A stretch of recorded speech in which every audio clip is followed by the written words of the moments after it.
Hey guys, it's me, and today I want to share something pretty personal, and I really haven't talked a lot about how the way the Lord speaks with me often, but um, a long time ago, well, I don't even know how to explain it, but so the way the Holy Spirit speaks to me is that He speaks to me through dreams. And it's just a special gift that I have very vivid dreams. And well, he gave me one recently, and I've sat with it a couple of days. And I know there's an urgency to the message, but it hasn't been an easy message to just put out there. And so I've been trying to find a gentle way because the stream isn't so much inspirational, but it is a dream that leaves you changed, especially the way our master teacher teaches us.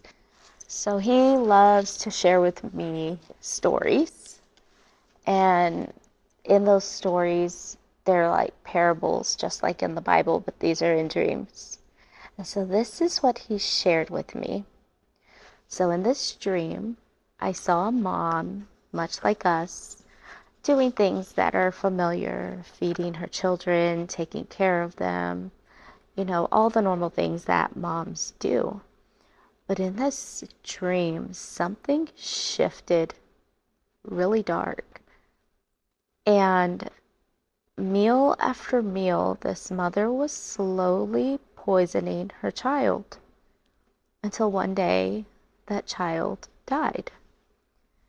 And she was sad, but she wasn't completely like undone or even bothered. She just disposed of him and moved on.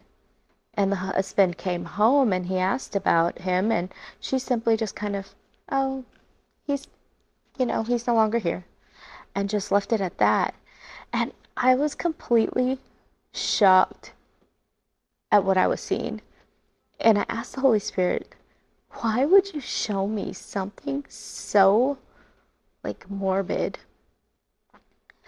And so he started to speak. And that's where it got, I guess, revelatory. Um, because I wasn't seeing it through spiritual eyes. I was just watching it like you would watch a regular movie and think, what is this? And he said, I'm showing you this because this is what's happening today. Parents are killing their children softly, but not with knives, with culture, with compromise, with silence. Women, that lady was us, loving but unaware, present but unguarded, and feeding her children the world, how to survive in the world, by the world's rules, and wondering why they were spiritually dull. And so this really started to kick in because I'm pretty, oh, how to say it, intentional with my teaching when it comes to my children. But at the same time, I sometimes can be flexible with understanding how the world does work. And I often told myself, I don't want them to be naive. But so when I teach them, I'm teaching them how the world actually is. I don't sugarcoat anything. I make sure that they are aware of the differences between the world and what God teaches us. And it can be difficult to do. And I am by far not perfect at it at all. But it's something I think that we just do because we kind of take on what our parents and how they taught us as well. And so I don't think that we are teaching them enough with intention to be set apart from the world. And so we have to stop using excuses like, oh, they'll grow out of it, or we used to do that too, or they'll be okay. I mean, we need to actually just start teaching them this is what God says. And I know that a lot of you are thinking, well, I want them to be able to make choices for themselves. And that's great. When they're old enough to make those choices, hopefully you have given them a solid foundation up front so that when it comes time for them to make the choices on their own, they can make a good, solid choice, not just decide for themselves. I hear this a lot with taking children to church, trying to decide what church we should go to. Take them to church. Don't let them, oh, I'll let them decide what religion that they're going to be when they're old enough. Yes, they're going to decide what they want to be when they're older. But in the meantime, you teach them God's way. And that's what we need to get a little bit more firm about. So the more we do that, the more we set them up for kingdom adulthood. And that's only going to pass on to their children. So the Lord shared with me a song. It comes out of nowhere. He does this often with me. And you guys should pay attention to that too. Sometimes we get a song in our head and hadn't even heard it. And the Lord likes to speak through some of these lyrics and give you stuff. So he brought this song from the Fugees called Killing Me Softly. And he told me that this is exactly how the enemy operates. And that's how he wanted me to listen to these lyrics. And I'm just going to give you a summary of how it sounded. I'm definitely not going to sing it for you. You will see me looking down, and only because I want to get these words exactly right, because they're so important. So, in the song, you'll hear the words, I heard he sang a good song, so I came to listen, strumming my pain, singing my life, and killing me softly with his song. And that's the devil's tactic. He doesn't barge in with fire and horns. He sings something smooth. He flatters our wounds. He dances on our trauma and he uses it until we stay too long listening too hard to him and we forget who we are. And our children, they're listening to it too. They're listening to his song, which is what's going on in this world.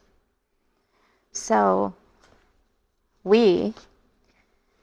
I have to really take note on what the Lord's trying to teach us today, because I know that we all want what's best for our children. We want them to grow in wisdom, in strength, and in grace. And most importantly, we want them to one day join us in heaven and know that we've taught them everything that we can for them to be able to be there. So we have to stop feeding the children what entertains them, and start feeding them what's going to transform them, transform their mind. So as I prayed over this, the Lord reminded me of how he describes himself in Exodus 34:6-7. The Lord, merciful and gracious, slow to anger, and abounding in steadfast love and faithfulness. Isn't that what we want to mirror for our children? Patient, loving, and quick to forgive, guiding them in truth and wrapping it in mercy. So when we train our children this way, they don't just hear about God, they experience his heart through us. So here's the good news. We're not alone in this. The Holy Spirit's our helper. He's guiding us all the time. We can seek him. We can open our Bible, learn more about what the Lord expects of us and how to walk in kingdom ways. And we have to sometimes say, like, yeah, that doesn't honor God, and we're not going to make that decision. And we have to be parents and not let them make all their choices. Sometimes we're going to have to be firm and say no. And I know that's hard because I have that trouble too. So, a few scriptures just to kind of end with. One of them's Proverbs 22:6, where it's train up a child in the way that he shall go, and even when he's old, he will not depart from it. We're in the train up season. This is when we need to teach our children the right way to go. So the next one is Romans 12:2, which says, do not be conformed to this world, but be transformed by the renewing of our mind. So we just really need to be more cautious and parent with purpose and intentional teaching of the way we are supposed to walk in this world, in kingdom ways. And yeah, let's get our children heaven ready. So that's all I have for you today. And I'm sorry if it took a little long, but it was a really hard word to give because I really wanted to be super motivational. But this was more like the Father being Father and correcting us and disciplining us in a way that can help us really reflect on ourselves and how we're parenting today. So, you guys have a blessed week, and I will talk with you soon.